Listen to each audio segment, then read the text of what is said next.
दिनै रामफलबिल दख'रा एबसुनि बानजायनायाव मुलुगनां आइजो सान फालिनाय बे मुलुगनां आइजो सान फालिनाय हाबाफारियाव बाहागो लाफैनानै नोंथाङा दिनै माबायदि मोनदों बिनि सायाव फंनैसो फोरमायनो थाखाय खावलायबाय।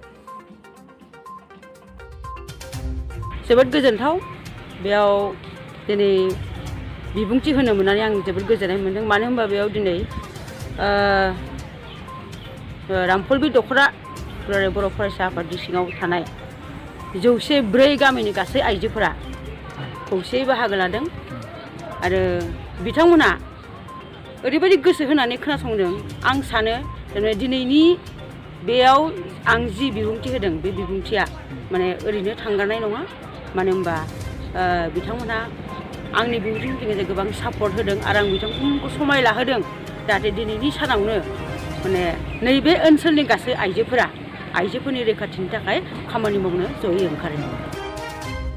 बे हालामनि गासै आइजोफोरा जाहाथे गावनि न'खरजों लोगोसे नैबे समाजनि खामानिफोरखौबो जयै मावनो ओंखारबोयो।